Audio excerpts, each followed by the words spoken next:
Pacheco pede cautela e responsabilidade no debate sobre pesquisas eleitorais. Augusto Castro. Em entrevista coletiva na tarde desta terça-feira 11, o presidente do Senado, Rodrigo Pacheco, pediu cautela e responsabilidade no debate sobre as pesquisas eleitorais. Ele disse que os projetos da Câmara dos Deputados que buscam estabelecer regras para as pesquisas serão analisadas pelo Senado sem pressa e no devido processo legislativo. Considere que as pesquisas são importantes para o processo eleitoral.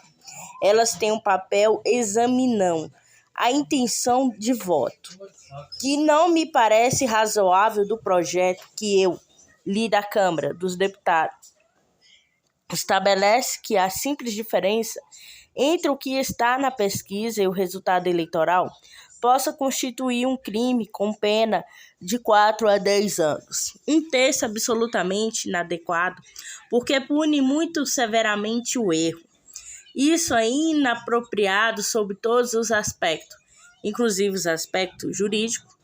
Preciso ter muita cautela, muita prudência, afirma Pacheco, ressaltando que qualquer proposta nesse sentido será analisada primeiramente pela Comissão da Constituição da Justiça, CCJ.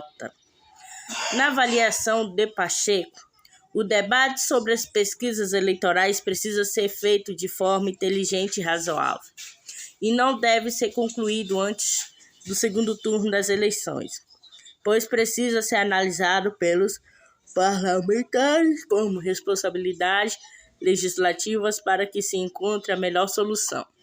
Não se pode punir institutos de pesquisa e os seus responsáveis simplesmente por uma apuração inexata, até porque os erros podem acontecer e pode haver sim uma diferenciação de uma pesquisa correta em uma quinta-feira como resultado diferente. No domingo da eleição, acrescentou. O presidente do Senado também afirmou que não há previsão de que será lido o requerimento de crianças da chamada CPI das pesquisas, apresentadas pelo senador Marcos Duval Podemos, do Espírito Santo. Há outras CPIs prontas para serem instaladas, mas por ampla maioria no Colégio de Líderes, houve entendimento do Senado Federal de que não devíamos fazer CPI neste período eleitoral. Esse entendimento prevalece para toda e qualquer CPI, de modo que nós vamos precisar ultrapassar o período eleitoral para então eventualmente serem instalados CPI, qualquer que seja ela, no Senado Federal, só depois das eleições, reafirmou Pacheco. Eleições questionadas sobre o segundo turno da eleição. O presidente Pacheco preferiu não declarar apoio nenhum dos candidatos à presidência da República. Para ele, a ascensão do presidente do Senado e do Congresso é importante para ajudar a acalmar o país, pois o resultado das urnas, Pacheco disse que o país passa por um momento de muito ódio, de muito acirramento, de muita divisão, e que o papel da instituição é dar segurança a toda a sociedade, de que o resultado do segundo turno será respeitado por todos e o que o presidente eleito será empossado no dia 1º de janeiro de 2023. A um dia seguinte à eleição, que nós vamos precisar estar prontos para poder fazer prevalecer a democracia, declarou Pacheco, acrescentando que pós a eleição será um período para pacificação e união do país. Quanto ao relatório, ainda não divulgado do Ministério da Defesa sobre as urnas eletrônicas, o presidente do Senado disse que é importante que a divulgação seja feita de forma transparente. Todas as informações que eu tenho são da absoluta segurança das urnas eletrônicas. O resultado das urnas eletrônicas nas eleições de primeiro turno é revelador de que não há fraude em urna eletrônica. Isso não tem o menor cabimento. Nunca houve justa causa. Para isso, nunca houve base fática. Para poder sustentar isso, eu espero que essa matéria esteja vencida, que a gente possa cuidar dos problemas reais do Brasil, afirmou STF, perguntando sobre as recentes propostas de parlamentar governista para o aumento do número do ministro do Supremo Tribunal Federal, STF, Pacheco, opinou que o momento não é adequado para esse tipo de discussão. Ele pediu prudência e responsabilidade no debate. Todas as propostas devem ser respeitadas, mas me estranha muito neste momento estar se discutindo o tema dessa natureza, ampliação da estrutura do Supremo Tribunal Federal. Me parece que isso é até incoerente com uma lógica dos que defende a redução das competências do Supremo. Me parece um momento inadequado para essa discussão, avaliou. Mesa do Senado, questionada a respeito de suposta negociação sobre a futura eleição para a presidência do Senado, outros cargos da mesa da Casa de fevereiro de 2023, Pacheco voltou a afirmar que não pretende tratar disso durante o período eleitoral. Passado o período eleitoral da política partidária, aí é natural que se haja discussão sobre a condução ou renovação das mesas do Senado na Câmara. Vamos deixar isso para um momento oportuno? Isso é um exercício de vontade coletiva, não é um exercício de vontade individual. A discussão sobre as mesas vai ficar para 2 das eleições no momento oportuno. Nós vamos fazer essa discussão. Ele é inevitável, mas definitivamente não é agora, pontuou. Segue para a Ascensão MP, que amplia a diretoria da ANTAC. O senador aprovou nesta terça-feira 11 a medida provisória que amplia o número de diretores da Agência Nacional de Transporte Equivalentes ANTAC, a MP 1120 de 2022. Foi aprovado com alteração feitas pelo Congresso na forma de projeto de lei de conversão, PLV 26/2022. Agora segue para a sanção presidencial. Pelo texto relatado pelo senador Espiridião Amin, PP Santa Catarina, a diretoria da ANTAC passa a ser composta por um diretor-geral e 4 diretores. Antes da MP Autarquia contava com um diretor-geral. Os 2 diretores para apoio às 2 novas diretorias também estão sendo criados 6 cargos de assessor. Segundo o governo, a medida não implica o aumento de despesa. Os cargos são resultado de transformação de funções de confiança já existentes. Os novos cargos virão da transformação de 197 funções gratificadas com valores menores que os dos cargos e concedidos servidores efetivos. Para o relator, a ampliação da diretoria da ANTAC possibilitará o aprimoramento dos trabalhos realizados pela entidade, assegurando maior agilidade, segurança e tomada de decisão. A minha apontou que o maior número de membros da diretoria também reforçará o alcance de sua relevante missão institucional de assegurar à sociedade adequada prestação de serviço de transporte equivalente, de exploração da infraestrutura portuária e hidroviária.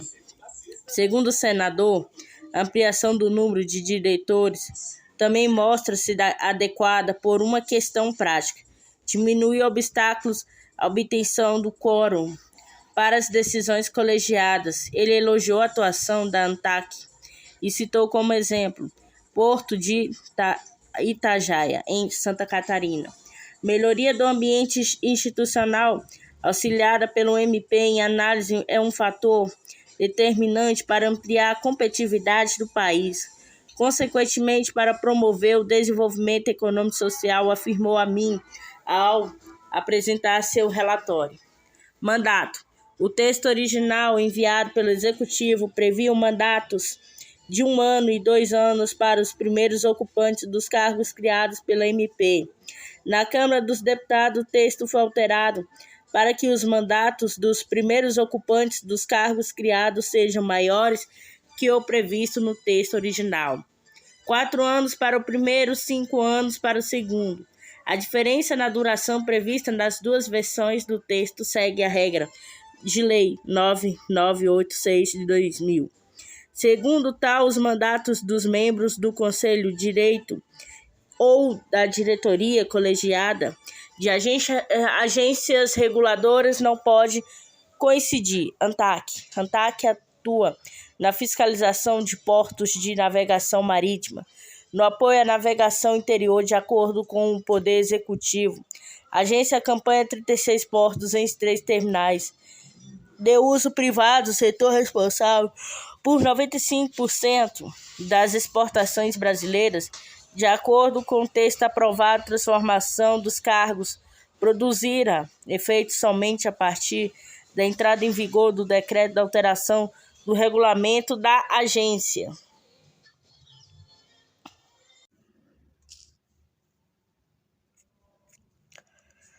Proposta inclui taxista entre beneficiários de Pronamp.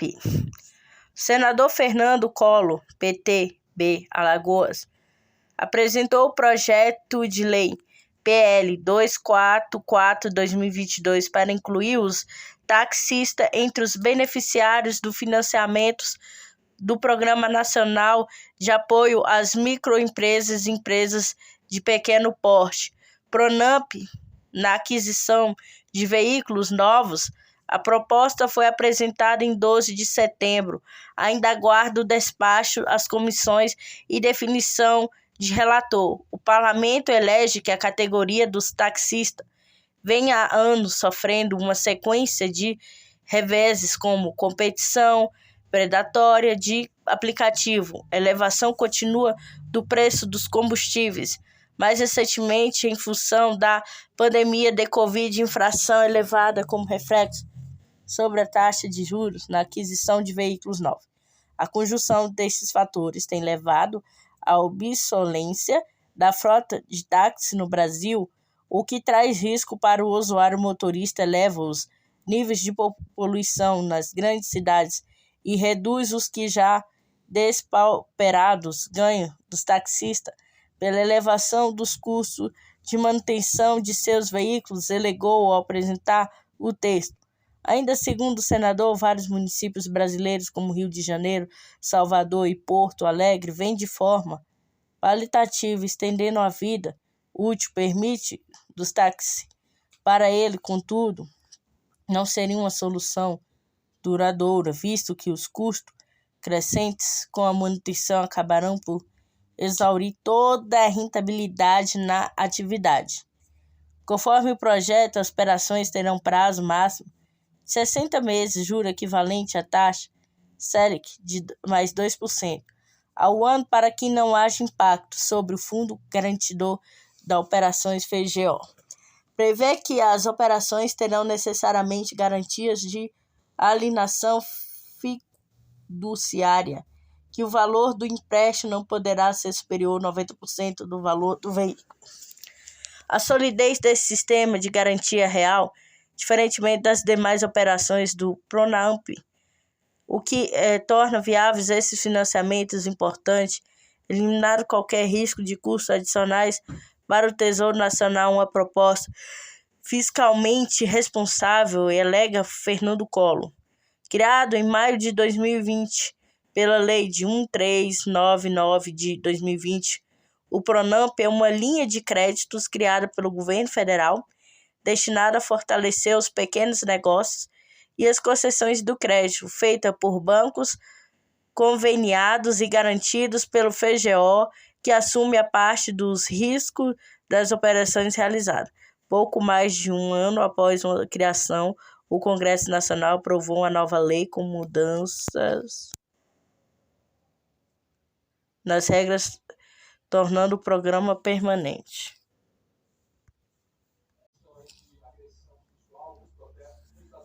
O Congresso inaugura a visita temática História Política das Mulheres.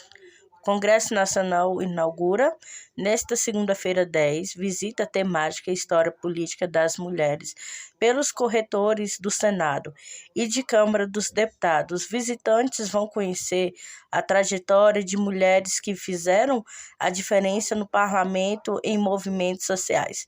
A atividade marca o Dia Nacional da Luta contra a Violência e a Mulher, celebrado em 10 de outubro, a partir do dia 20 deste mês. O roteiro entra na grande fixação da visitação do Congresso Nacional, sempre às quinta-feiras, às 10h15. A visita explora a participação das mulheres na política, desde a conquista do voto, passando pela atuação da bancada feminina na Assembleia Constituinte, e chegando às pautas atuais como enfrentamento à violência doméstica. E os visitantes conhecem ainda o trabalho de órgãos que têm a missão de zelar pela participação efetiva dos parlamentares no Congresso Nacional, como Procuradoria Especial da Mulher, no Senado, a Secretaria da Mulher na Câmara. Um dos pontos da visitação é a ala Celina Guimarães Viana, na Câmara dos Deputados. A área funciona como um hall na entrada para as 25 salas usadas pela comissão da Casa.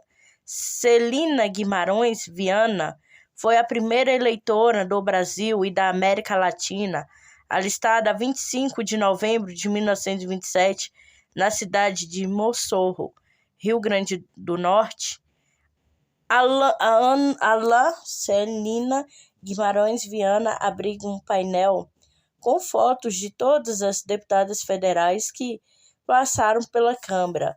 A primeira delas foi Carlota Pereira de Queiroz, médica paulista eleita pelo voto popular em 1934. A eleição de uma mulher para o parlamento só foi possível graças ao trabalho de outra expoente do movimento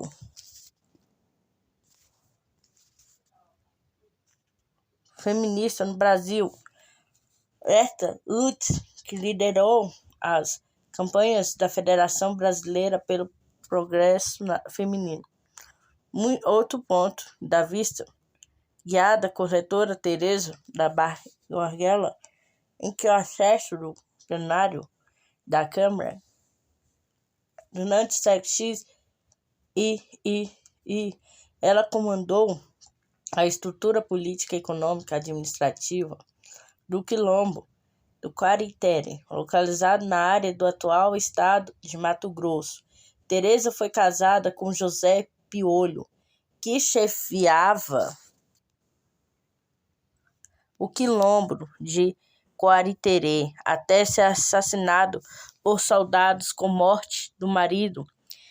Ela se tornou o líder do grupo formado por mais de 100 negros indígenas que resistiram à escravidão por 2 décadas.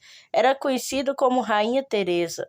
No Senado, os visitantes são apresentados a outros personagens marcantes da história da luta das mulheres pela representação política, e o caso Eunice Micheles, primeira mulher a ocupar um assento no Senado desde a princesa Isabel. Ela tornou posse em 1979 como suplente do Senado João Bosco, que faleceu no início do mandato. Comerciaria, funcionários públicos e professora primária, Eunice foi eleita pelo estado do Amazonas. Antes do Senado, havia sido a vereadora mais votada da cidade de Maués, Amazonas, mas teve os direitos políticos suspensos por 10 anos por perseguições políticas do regime militar em 1964. A vista temática destaca ainda a importância da primeira senadora negra do Brasil, a médica Elia Alcântara, que assumiu o cargo como suplente em 1981, após o falecimento do senador Alberto Senna Acre. Ela se posicionou contra o racismo e foi favorável ao ingresso de mulheres na Força Aérea Brasileira. O roteiro também enaltece a eleição das primeiras senadoras eleitas pelo povo popular em 1991, Júnia Marise, Minas Gerais, Marluce Pinto, Roraima. Júnia se destacou pela participação no Conselho Nacional dos Direitos da Pessoa Humana. Marluce atuou em defesa de reforma agrária, dos direitos trabalhistas e foi contra a manutenção das relações diplomáticas com países que adotassem a prática de discriminação racial. Já tínhamos um roteiro com a trajetória feminina, mas foi algo criado há mais de 5 anos, então vimos a necessidade de fazer uma atualização, explica Jason Torres, servidor, lotado no Serviço de Cooperação Institucional, SECOI. Na quarta-feira, 5 elaboradores convidados tiveram experiência em primeira mão e elogiaram o serviço assessora no Observatório da Mulher contra a Violência OMV, Maria Tereza Flone, foi uma das que aprovaram o resultado. Chegar nos locais a ver que está sendo explicado é muito mais impactante do que ler o roteiro e conhecer os espaços neste contexto. Passa uma sensação diferente. Achei fundamental terem comentado sobre violência de gênero no final, opinou a servidora.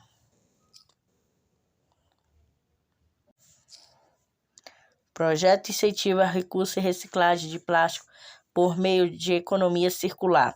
Guarda a votação em plenário o projeto de lei que busca reduzir a geração de resíduo de plástico descartável e promover a economia circular do plástico por meio de metas e de reusos e reciclagem. O texto de autoria do senador Jean Paulo Prates, PT, Rio Grande do Norte, também cria os programas Federal de Pagamento por Serviços Ambientais, PFPSA, que inclui as atividades das cooperativas e associações de catadores de materiais reutilizáveis e reciclagem.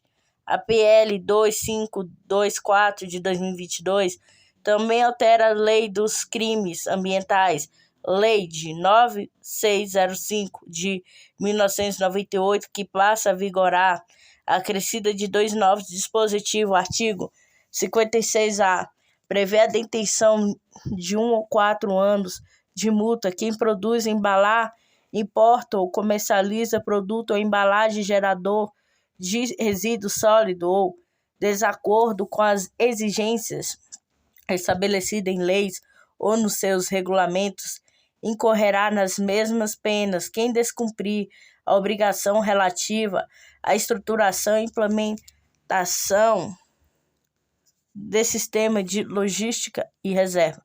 Artigo 56b, por sua vez, prevê a pena de reclusão de 1 ou 4 anos, além de pagamento de multa, quem queimar resíduo sólido ou rejeitos ao céu aberto em recipientes, instalações e equipamentos sem licença ou autorização dos órgãos ambientais competentes ou contrariando as normas legais e regulamentares pertinentes. Resíduos plásticos. O projeto estabelece regras para limitar a produção e prevenir a geração de resíduos de produto plástico de uso único, como utensílios descartáveis, canudos, talheres, pratos, copos, etc. De microplástico gerador pelo uso de microesfera em produtos domésticos ou de higiene. O texto não se aplica aos equipamentos médicos cirúrgicos compostos em plástico de uso único e suas embalagens. O projeto inclui as nocivas sacolas plásticas de uso único entre os produtos proibidos, induzindo a utilização de sacola reutilizável de longa duração. De acordo com a proposta, esses produtos terão proibida a comercialização no país no prazo de 365 dias após publicação da lei decorrente da aprovação do projeto.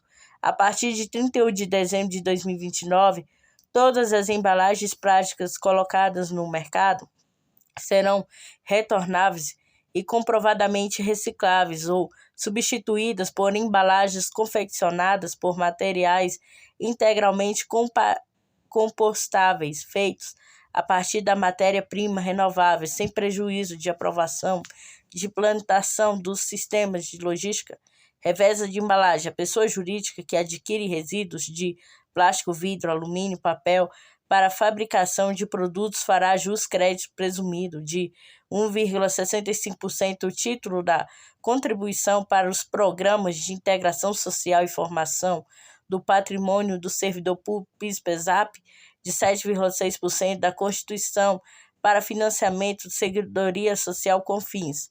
O projeto também reduz zero a alíquota do Imposto sobre Produtos Industrializados, IPI, incidentes sobre as embalagens confeccionadas em matérias biodegradáveis ou compostáveis. A inserção do Imposto sobre Produtos Industrializados, IPI, incide sobre as embalagens confeccionadas em matérias biodegradáveis ou compostáveis, será compensadas pela revisão por ato do Poder Executivo das alíquotas aplicáveis sobre as embalagens convencionais muito mais poluentes, explica Jean Paulo Prats na justificativa da proposição. O Programa Federal de Pagamento por Serviços Ambientais tem como objetivo a manutenção e recuperação e melhoria da cobertura vegetal nas áreas prioritárias para a conservação e formação de corredores da biodiversidade, conservação dos recursos hídricos e gestões ambientalmente adequada de resíduo sólido. A regulamentação de espécies, já na justificativa do projeto, Jean Paul Prats ressalta que as formas adotadas e praticadas para possibilitar a gestão e gerenciamento dos resíduos sólidos não têm sido suficientes para alavancar as taxas de reciclagem de resíduos plásticos. É necessária uma mudança legislativa que harmonize em nível nacional as regulamentações de espécies sobre o uso de plástico descartáveis, trazendo maior segurança jurídica para os atores dessa cadeia produtiva. Ademais, uma lei nacional instituída, a economia circular, estará em sintonia com as medidas para a retornada verde pós-pandemia e com uma economia de baixo carbono que no Brasil tem potencial para gerar mais de 2 milhões de empregos e adicionar 2,8 trilhões de reais ao nosso Produto Interno Bruto, PIB, até 2030, avalia o senador. O autor do projeto destaca que o Brasil é um dos maiores produtores de plástico do mundo. A indústria brasileira produz anualmente cerca de 500 bilhões de itens plásticos descartáveis, tais como copos, talheres, sacola, plástica e embalagem. Os plásticos descartáveis geram uma quantidade enorme e desnecessária de lixo que acaba poluindo cidades, rio, oceano no país. Não há ainda uma legislação nacional que verse sobre a economia circular do plástico.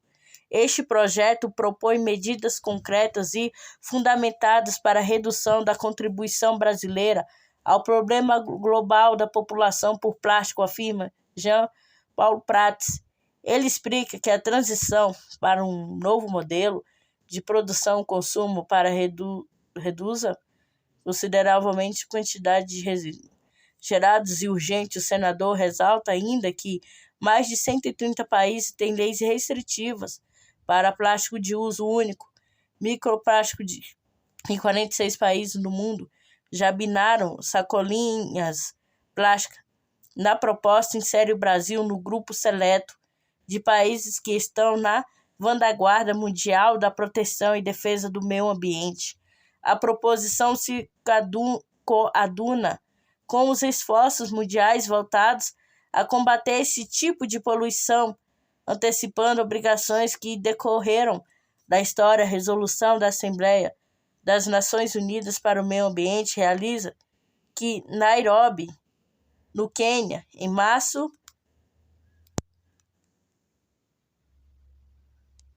desde o ano, concluiu o ato do projeto.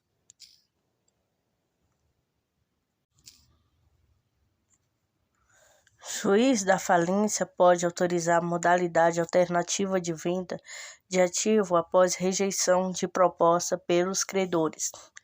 Para a quarta turma do Superior Tribunal de Justiça (STJ), se a Assembleia Geral de Credores rejeita a proposta de alienação de ativo, o juiz da falência poderá, após ouvir o administrador judicial e o comitê de credores, autorizar uma modalidade alternativa para a venda do bem, caso exista, nos termos do artigo 145, parágrafo 3º da Lei 11101 de 2005, com redação anterior de Lei 14112 de 2020, com a fixação desse entendimento, o colegiado reformou o acórdão do Tribunal de Origem que, em razão da rejeição da proposta pela Assembleia de Credores, considerou que o juiz não poderia ter autorizado a proposta alternativa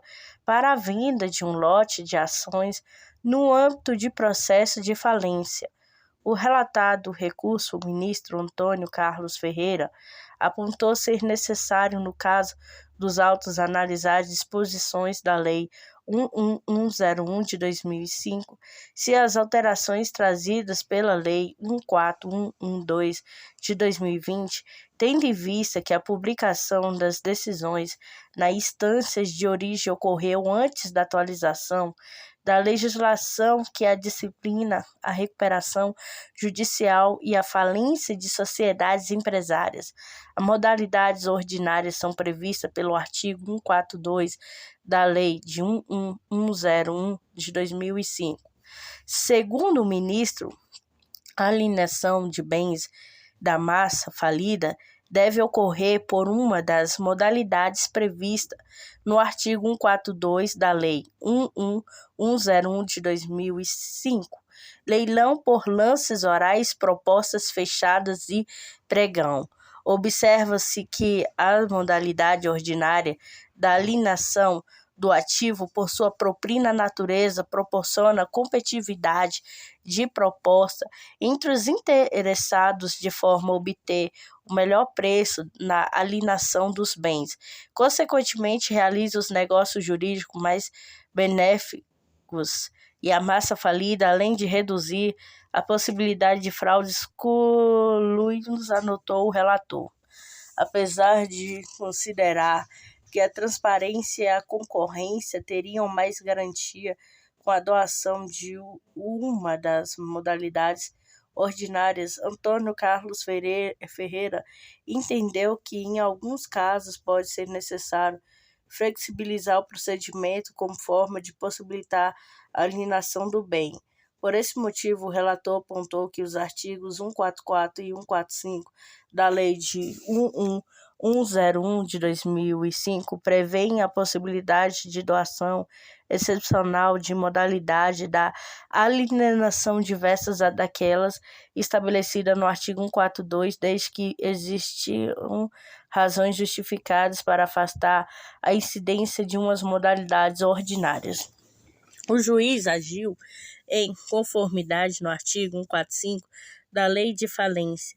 Segundo o ministro, a atribuição da Assembleia Geral de Credores opta por modalidade alternativa de realização do ativo Senado de competência do juiz e a convocação da Assembleia.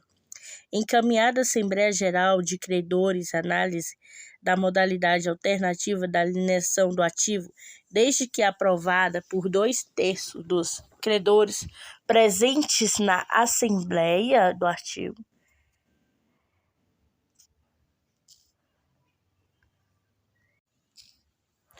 Kiev é atingida após Putin ordenar resposta dura ao ataque ponto da Crimeia.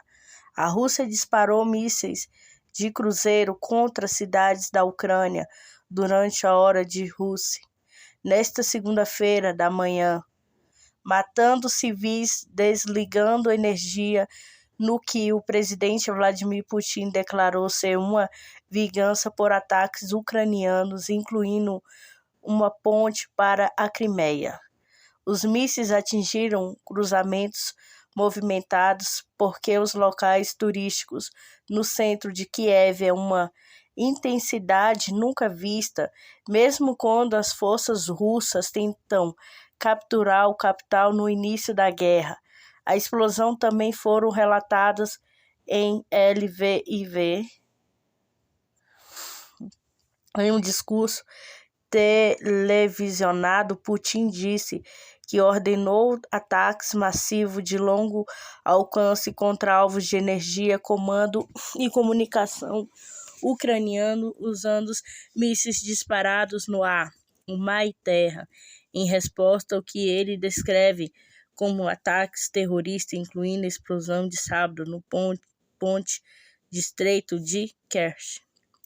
O regime de Kiev, como suas ações, se colocou no mesmo nível das organizações terroristas internacionais como os grupos mais odiosos, deixa esses atos sem resposta, simplesmente é impossível, disse Putin. Kremlin foi humilhado no sábado quando uma explosão danificou a única ponte sobre o Estreito de Kerch, que liga a península da Crimeia, na Ucrânia, anexada por Moscou em 2014.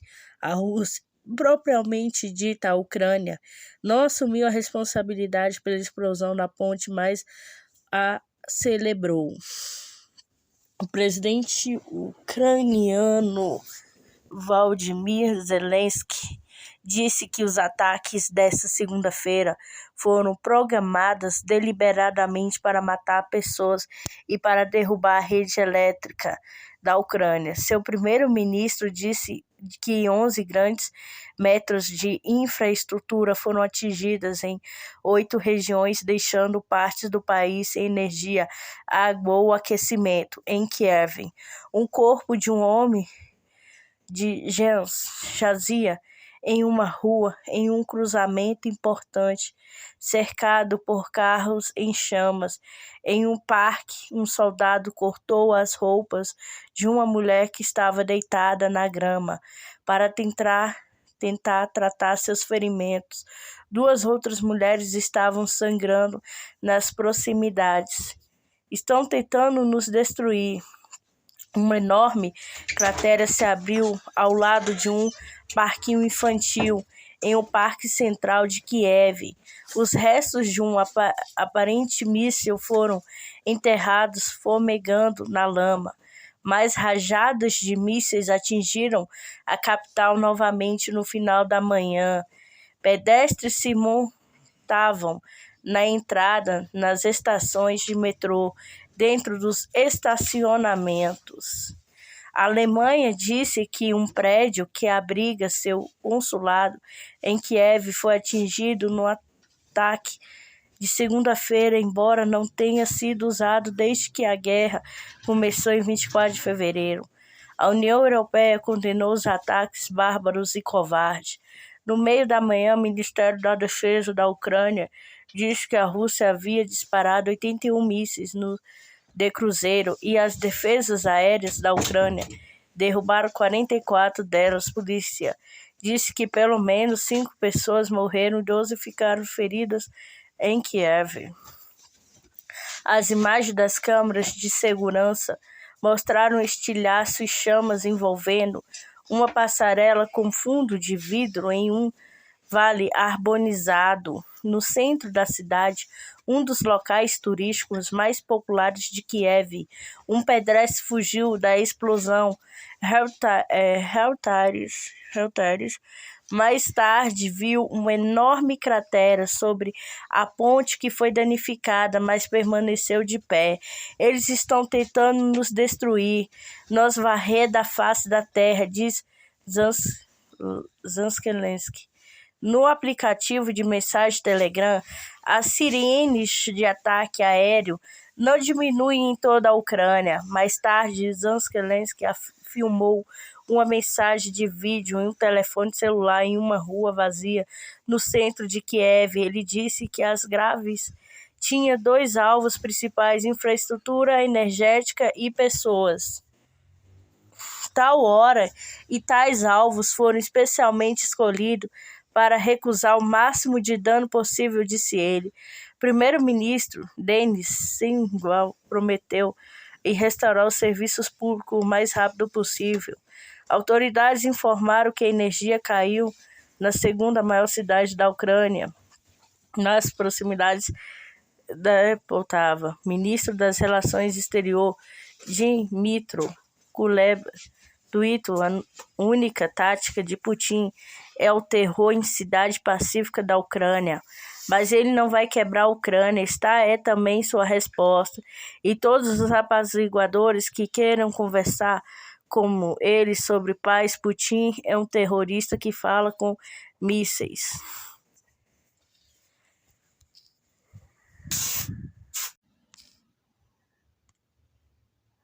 Desceu indica fraude de quartel do asfalto em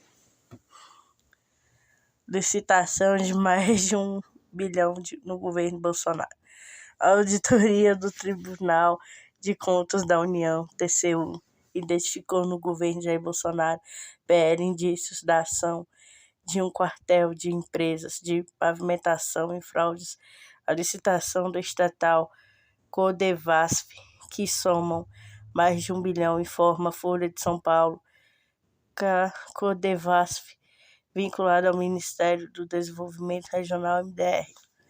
Investigação constatou que um grupo de empresas agiu em conluio em licitação de tanto na sede de Codevasf em Brasília, como nas suas superintendências regionais, representando um risco à própria gestão da empresa pública. A construtora Engerforte, de acordo com o levantamento do TCU, foi a principal beneficiada pelo esquema. Ela venceu editais com índices de fraude que somam 892,8 bilhões. Mesmo admitindo a gravidade da situação, o ministro do TCU, relator no caso Jorge Oliveira, contrariou o parecer da área técnica do tribunal, não suspendeu o início de novas obras ligadas a licitações sob suspeita. Oliveira chegou ao TCU por indicação de Bolsonaro, que quem é amigo destaca ainda a reportagem com o Brasil 247.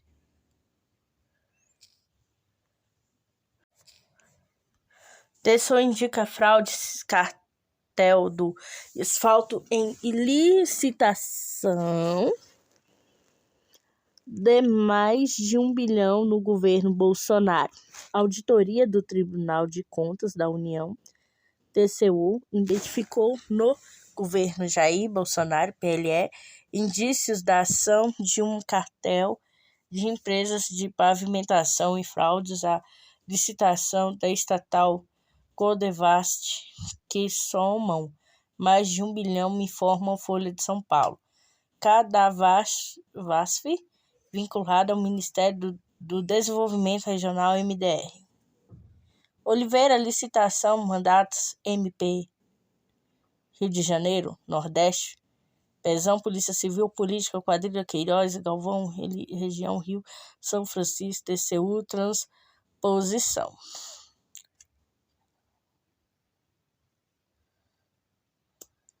Construir.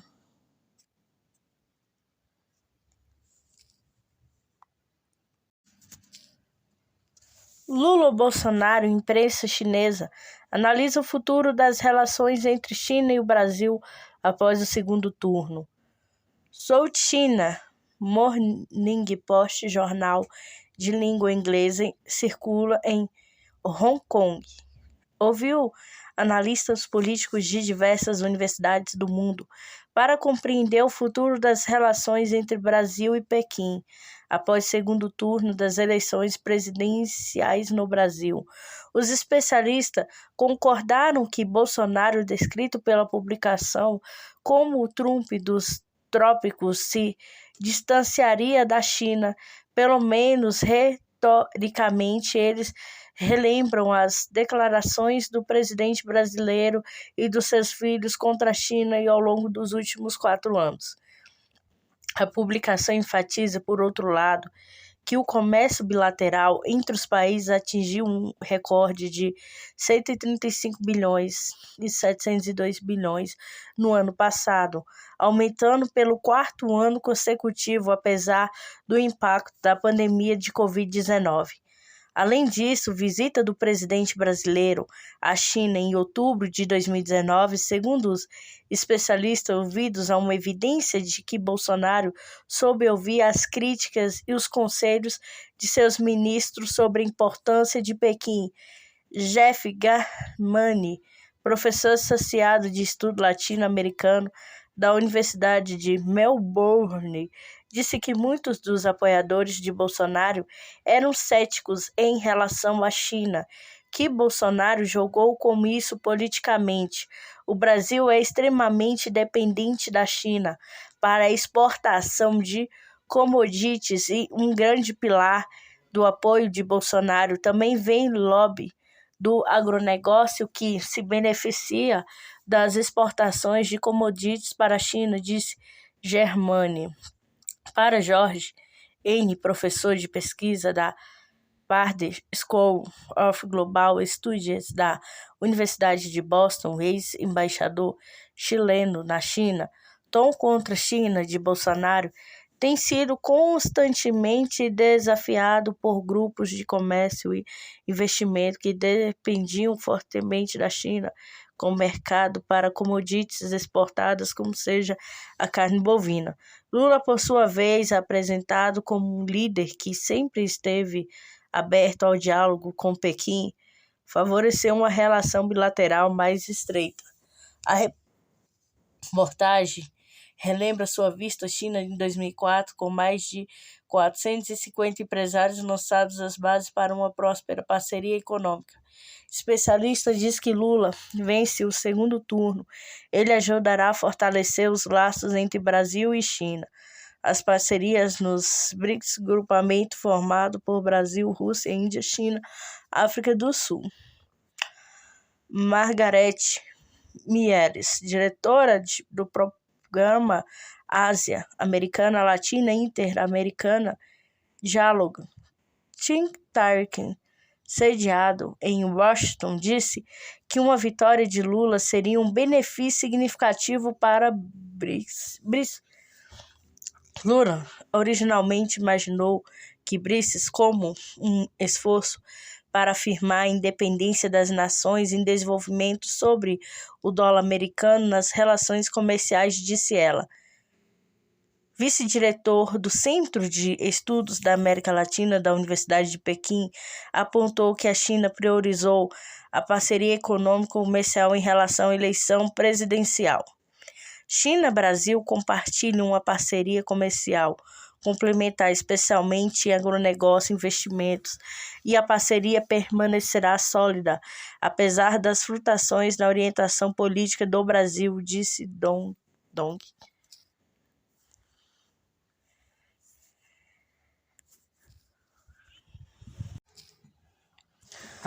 Campanha de Lula afirma no TSE que Bolsonaro descumpriu a decisão de Moraes. A coligação do candidato do PT à presidência, Luiz Inácio Lula da Silva, entrou com um pedido no Tribunal Superior Eleitoral TSE, afirmando que o adversário nas eleições, presidente Jair Bolsonaro, descumpriu uma decisão do presidente do tribunal, ministro Alexandre de Moraes, que determinou a remoção de publicações que vinculam o petista à organização criminosa do PCC e coligação que pede Bolsonaro seja multado.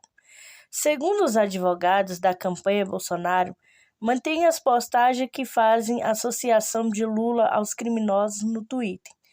Na decisão do último dia 2, Alexandre de Moraes considerou falsas as publicações que afirmavam que o líder do PCC, Marcos Camacho Marcola, havia declarado o voto em Lula. No texto da liminar, Moraes afirma que a publicação veicula o fato sabidamente e verídico, com grave descontextualização.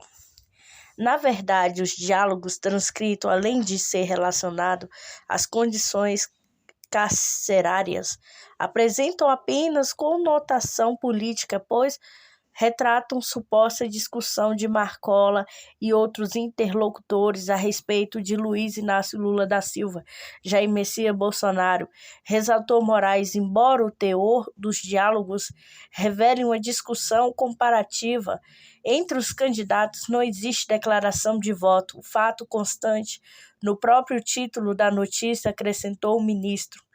Além de Bolsonaro, a decisão também afetou veículos, jornalistas e outras figuras políticas que haviam compartilhado informações falsas com o site antagonista do Rádio Jovem Pan, Portal da Terra, com a Agência Brasil.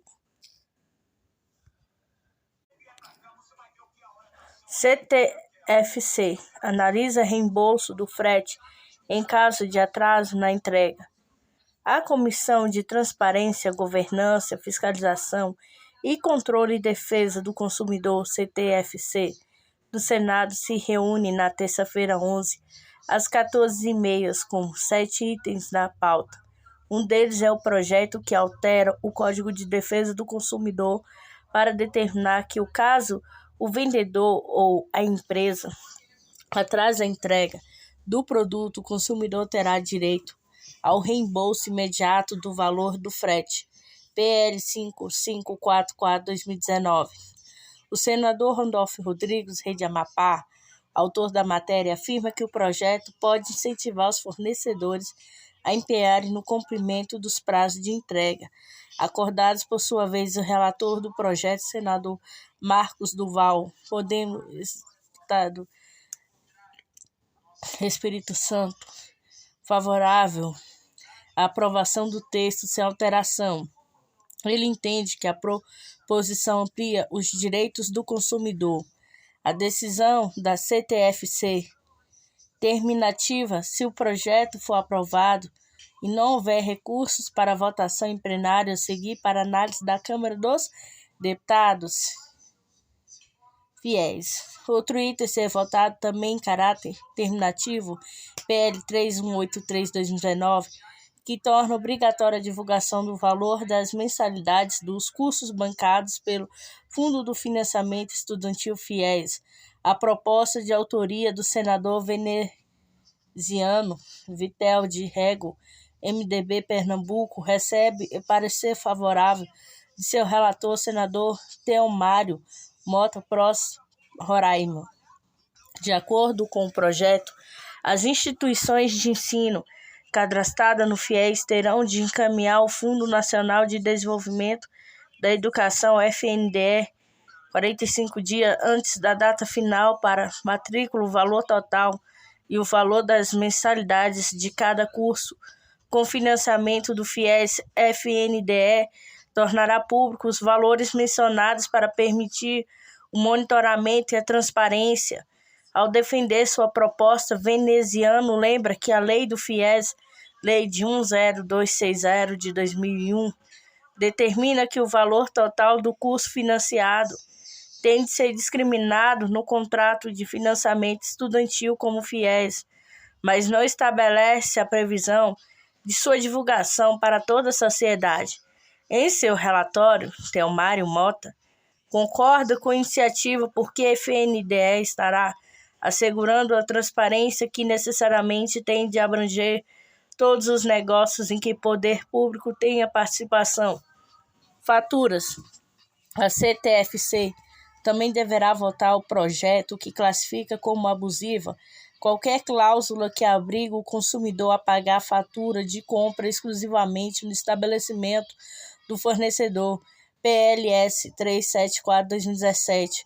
A autora dessa proposta, senadora Cátia Abreu, de PP Tocantins, argumenta que o consumidor deve ter o direito de pagar a fatura pelo meio que lhe for mais conveniente, podendo fazê-lo no estabelecimento do fornecedor, no banco ou na loteria ou por qualquer outra modalidade.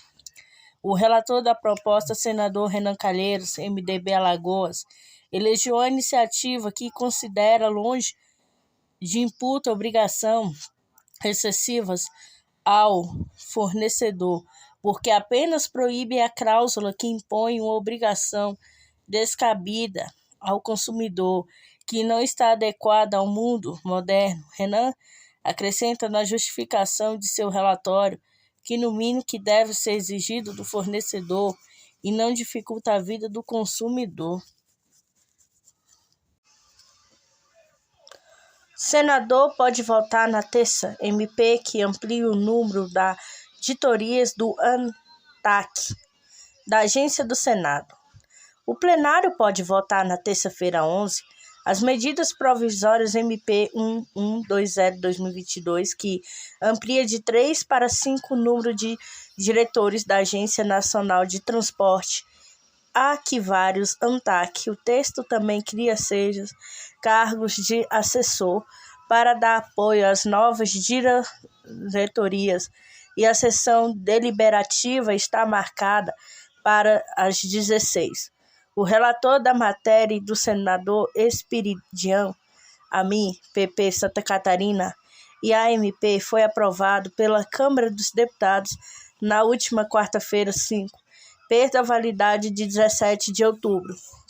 A ANTAC atua na fiscalização de portos e navegações marítimas.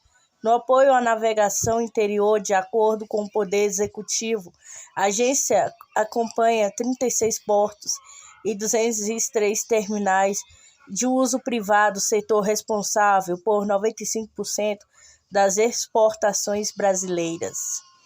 Barreira sanitária. Os senadores podem votar ainda a MP 1121/2022, que renova a barreira sanitária em áreas indígenas. Na prática, a matéria reedita as medidas adotadas desde 2020 para restringir o trânsito de pessoas e mercadorias naquelas localidades por conta da pandemia de coronavírus.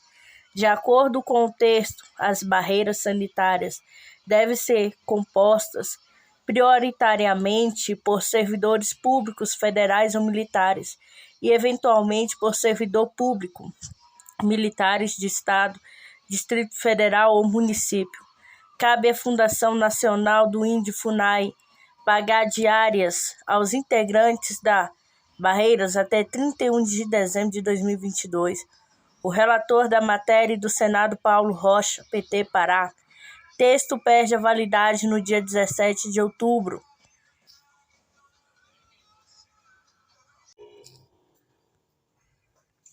Dos crimes contra a relação de consumo. Para que se compreenda por que o direito penal se imiscuiu na seara do direito do consumidor, é preciso conhecer um pouco de filosofia. Isso porque o atual estado da arte, isto é o contexto socioeconômico em que vivemos, passa despercebido às lentes exclusivas dos operadores do direito. Vivemos numa sociedade pós-moderna, onde não existe mais um único modo de agir. Estar no mundo, isso significa que possuímos uma vasta produção ideológica que engloba diversos valores culturais, políticos, religiosos e morais que tornam a interação consenso sobre qual é o modo correto de se viver em sociedade algo praticamente indefinível. Mas uma contestação certa: vivemos em uma sociedade de consumo. Essa ideia foi trazida pela escola de Frankfurt, movimento filosófico de origem alemã, onde várias questões acerca da produção de bens e serviços foi atrelado a uma indústria cultural que traz inconscientemente a necessidade de consumir. Para os frankfurtianos, a cultura de mercado faz com que o ser humano passe a se identificar como posse de bens, consequentemente a satisfação das necessidades passa a estar muito mais relacionada com o ato e o prazer da compra, uma vez que o mercado que vai apontar quais esses valores culturais que precisam ser adquiridos. Os pensadores da escola de Frankfurt trazem a ideia de indústria cultural, qual faz parte de uma teoria crítica da sociedade mais abrangente, e a transformação da cultura em mercadoria precisa ser compreendida dentro de um contexto que contemple as relações que as pessoas travam em si dentro do sistema do livre mercado, porque existe crimes contra o consumidor. Dentro desse cenário, ingressando já no campo jurídico, verificou-se a necessidade de proteger os consumidores de determinadas práticas empresariais que os coloquem em desvantagem exagerada ou que ponha em risco a sua saúde, segurança ou bem-estar. Desse modo, a Constituição da República assegura em seu artigo 5º, xx e da defesa do consumidor. Já em seu artigo 170, estabelece a defesa do consumidor como um dos pilares da ordem econômica. Encontramos também no texto constitucional de um mandato de criminalização em seu artigo 5º, XLI, visando a criação de tipos penais para que se protejam direitos fundamentais. Nessa linha de ideias, verificamos que o direito do consumidor é um bem jurídico desmaterializado. Isso trata-se que é um direito fundamental da 30ª dimensões, sendo a titularidade de toda a coletividade, sendo certo que algumas condutas mais graves devem ser punidas com uma sanção penal, que em nosso sentir traz uma série de problemas que contradizem os princípios e fundamentos do direito penal. Problemas das linhas de defesa nos crimes contra o consumidor. Impede destacar o caráter altamente criminalizador da Lei de 8078/1990, visto que eleva à categoria de delito uma grande quantidade de comportamento que, ao rigor, não deveriam passar de meras infrações administrativas em total dissonância com os princípios penais da intervenção mínima, fragmentariedade. O legislador, na elaboração do Código de Defesa do Consumidor, foi imprudente em utilizar conceitos de amplos indeterminados, muitas vezes eivados de impropriedades técnicas, linguísticas, lógicas, que afrontam o princípio da legalidade estrita e da taxatividade.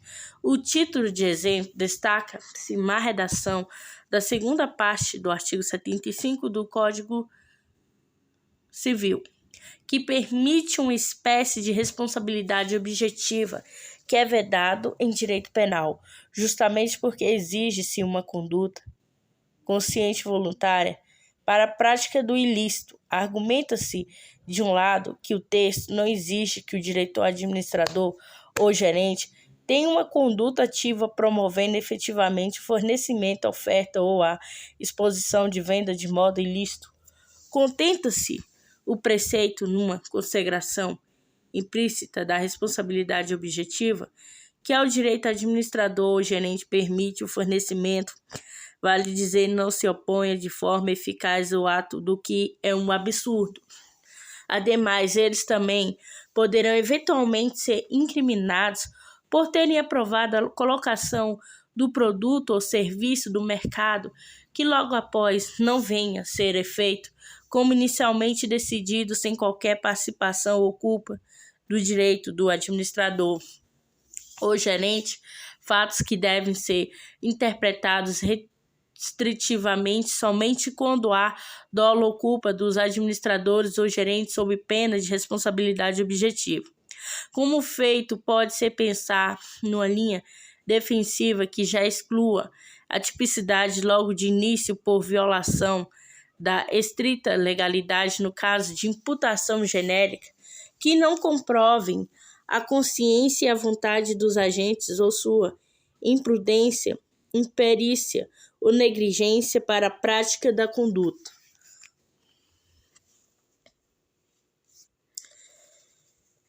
Como efeito, vale dizer que no âmbito processual penal, conforme o artigo 4 do Código Processual Penal, denuncia e deve demonstrar minuciosamente a conduta daquele que pratica o crime, sendo certo que uma imputação genérica aos administradores ou gerentes implica na inépcia da denúncia, o processo não é admitido pelo juiz segundo o artigo 3951 do Código Processual Penal, estabelecido na Lei de número 8078/90, Código de Defesa do Consumidor, e na Lei de 8137/90, crime contra as ordens tributárias econômica contra a relação de consumo, sendo considerados crimes de menor potencial ofensivo.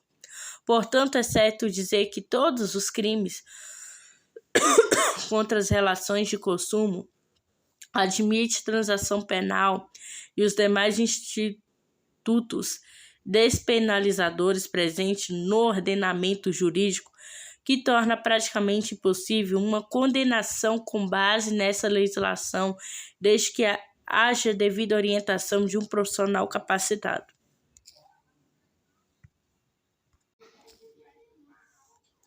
Dos crimes contra a ordem tributária. Por que criminalizar a conduta relacionada ao pagamento de tributos?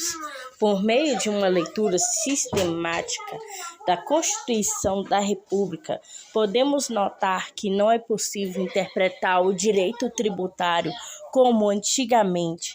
Já não é mais adequado estudar e aplicar esse ramo do direito com aquele direcionamento ao interesse público concernente à arrecadação do Estado, de outro lado, a proteção de garantias do contribuinte. Atualmente, interpreta-se a Constituição como um todo na busca de concretizar os objetivos da República e seus valores fundamentais. Nesse sentido, o sistema tributário é responsável por custear todo o sistema de direito e garantias fundamentais positivados no texto constitucional, em que pese a divisão doutrinária no sentido de que alguns tributos são vinculados ou possuem receita vinculada para custear determinada necessidade. Isso pouco importa nos dias atuais, pois ao fim e ao cabo este microsistema é o responsável por financiar todos os direitos fundamentais, sejam eles direitos de defesa, onde exige uma abstenção do poder estatal, ou prestacionais, que necessita de uma ação positiva do Estado para concretizar algum direito. A garantia desse direito pressupõe uma atividade estatal explícita no sentido de implementar as condições materiais para que eles possam gozar de ampla efetividade no plano fático, seja de primeira, segunda ou terceira dimensão. Nesse sentido, sabia a lição de casa, sustém. Todos os direitos têm custo. Isso significa dizer que para o Estado garantir o direito de propriedade, não basta abster de invadi-la. Deve, de outro lado, aparelhar todo um corpo da polícia administrativa e judiciária para garantir esse direito. Mesmo se diz quando as liberdades públicas, já no que concerne aos direitos fundamentais prestacionais, custo e ainda mais elevado, exige uma escolha política, uma alocação de recursos considerados sempre a escassez. Pois bem, como sistema de direito tributário, em última instância, protege direitos fundamentais assegurados pela Constituinte, adotados de um regime diferenciado da proteção do artigo 5º, artigo 1º do Código Civil, 60 do artigo 4 IV. Verifica-se a necessidade de tutela os bens jurídicos inerentes nesse subsistema, de forma mais intensa, ainda que fragmentária, sob a pena de colapso, o regime de proteção e promoção dos já mencionados direitos fundamentais.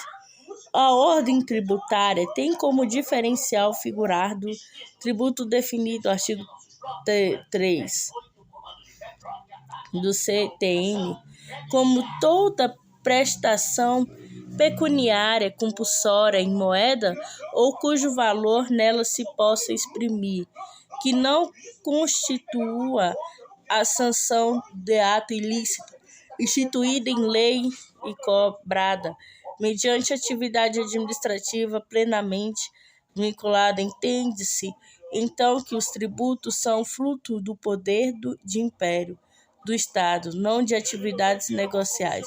No entanto, em que pese o poder de império, verifica-se que no Estado democrático de direito, a relação de tributação não é simples relações de poder e sujeição, sim uma relação jurídica, pois está vinculada às normas cuja absorvência, tanto pelos contribuintes como pelo Estado, obrigatória. Desde a forma, torna-se ilegal qualquer postura do ente estatal que invada o patrimônio do contribuinte, sem observância do devido processo legal, mesmo sem aplicar na seara penal. Isso é para que alguém seja punido. Exige-se esgotamento do processo administrativo fiscal, bem como transcurso do processo penal com todas as suas garantias. A preocupação da doutrina dos legisladores sempre foi intensa no sentido de reprimir adequadamente as condutas desviantes daqueles que buscam eximir-se do pagamento de tributos, com a base em meios fraudulentos e ilícitos. Daí a necessidade de maior responsabilidade social da conduta sobre ameaça de sanção inerentes ao direito penal. Crítica à criminalização. Mas será que há de fato tanto desvalor do resultado diante da alta carga tributária imposta no Brasil, sem que haja respectivo retorno em serviço público de qualidade? Como é possível reprovar aquele que não repassa parte de sua renda para o Estado? Seria caso de incidência do princípio da adequação social. Esta é uma reflexão que está além do escopo do presente artigo, mas serve de norte interpretativo do seara do direito penal, principalmente quando analisarmos a culpabilidade do delito, o grau de reprovação pela conduta praticada que reflete a fixação da pena. Vale dizer que, sob nossa ótica, a proteção é essa, bem jurídico, totalmente ineficaz, uma vez que a ameaça da sanção penal serve apenas para coagir o devedor contribuinte e transferir o seu patrimônio para o Estado, corroborando e alegando e se disso no âmbito da doutrina jurisprudência, o teor da súmula vinculante 24 não se tipifica o crime material contra a ordem tributária previsto no artigo 1º, inciso 1, da Lei de número 8137/90, antes do lançamento definitivo do tributo, o que significa basicamente que o simples parcelamento do débito fiscal impede a propositura da ação penal relacionada aos crimes tributários, sendo esta a melhor opção defensiva para este tipo de crime. Análise do tipo penal criminador. A Lei de 8137/90 cuida basicamente dos crimes de sonegação fiscal, recolhimento irregular de tributos, declaração falsas fornecidas ao fisco e a ocultação de patrimônio possível de tributos. Conduta típica descrita no artigo 1º capítulo consiste em suprimir e reduzir tributos ou contribuição social e qualquer acessório.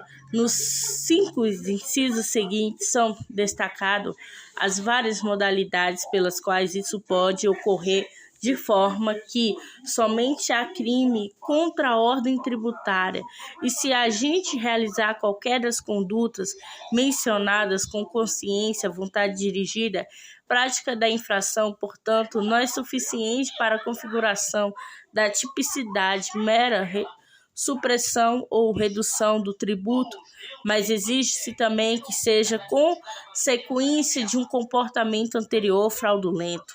Via de regras, os delitos contra a ordem tributária têm como substrato fraude ou falsidade da burla tributária ou fiscal.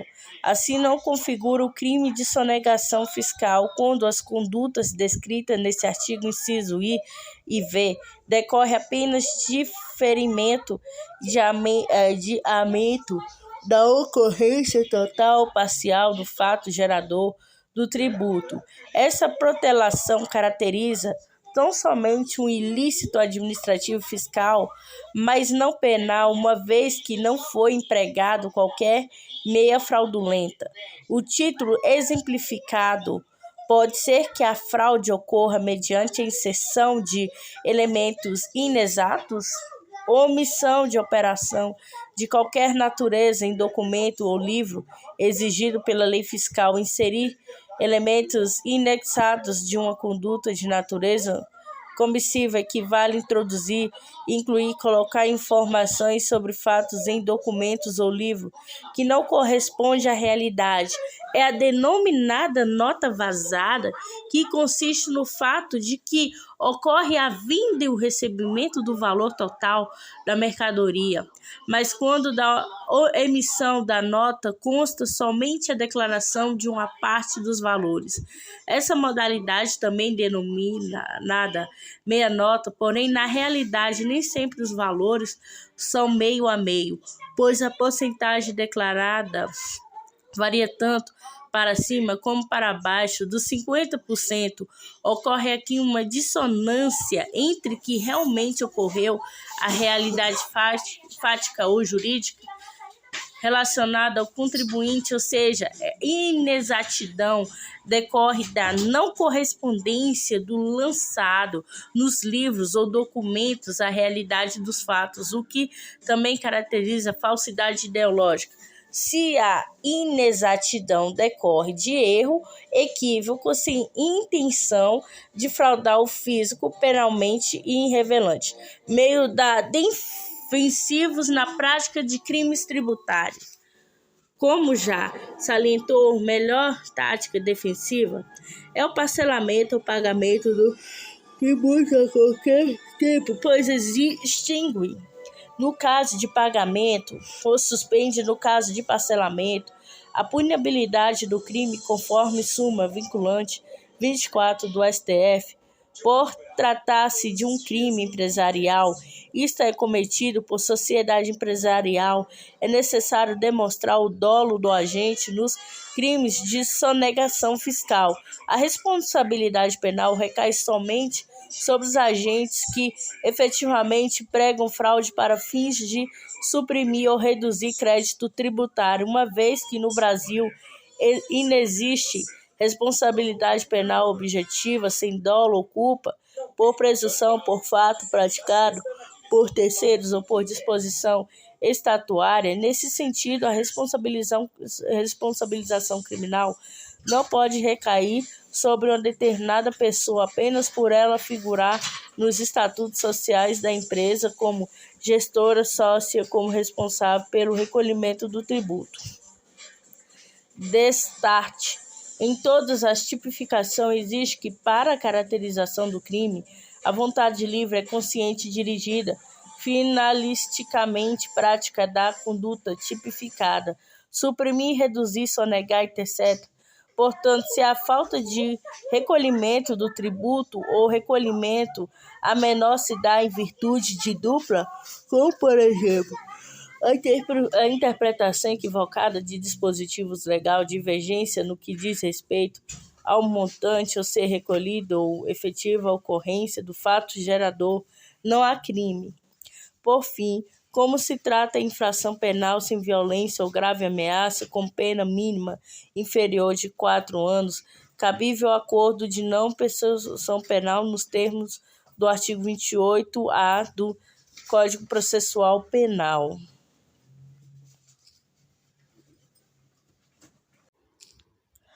Dos crimes contra a ordem tributária. Por que criminalizar condutas relacionadas ao pagamento dos tributos? Por meio de uma leitura sistemática da Constituição da República, podemos notar que não é possível interpretar direito tributário como antigamente. Já não é mais adequado estudar e aplicar esse ramo do direito como aquele direcionado ao interesse público concernente à arrecadação do Estado e, do outro lado, a proteção de garantia dos contribuintes. Atualmente, interpreta-se a Constituição como um todo na busca de concretizar os objetivos da República, de seus valores fundamentais. Nesse sentido, o sistema tributário é responsável por custear todo o sistema de direito e garantias fundamentais positivados no texto constitucional, em que pesa a divisão doutrinária no sentido de que alguns tributos são vinculados ou possuem receitas vinculadas para custear determinada necessidade. Isso pouco importa nos dias atuais, pois, ao fim e ao cabo, este microsistema é o responsável por financiar todos os direitos fundamentais, seja eles direitos de defesa, onde exige uma abstenção do poder estatal, ou prestacionais que necessitam de uma ação positiva do Estado para concretizar algum direito.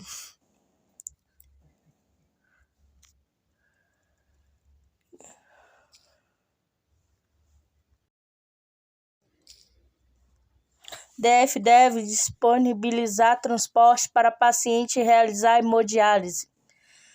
Por unanimidade da segunda turma recusal dos ajuizados especiais do Distrito Federal, determinou que o DF disponibilize transporte individualizando a paciente que está com saúde debilitada para que possa realizar tratamento de hemodiálise. Os magistrados entenderam que o programa Passe Livre para o transporte coletivo não se mostra suficiente adequado.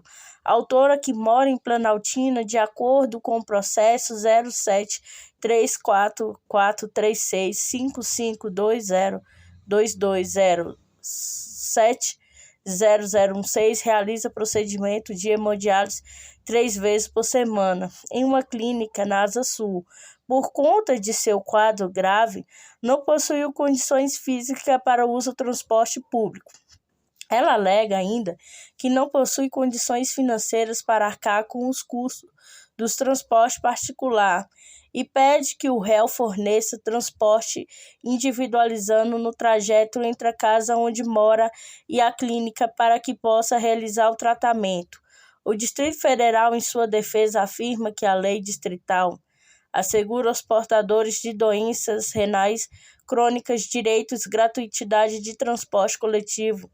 Informa que a política de saúde pública não assegura aos pacientes um tratamento de diálise, transporte individual de casa até a anuidade da saúde.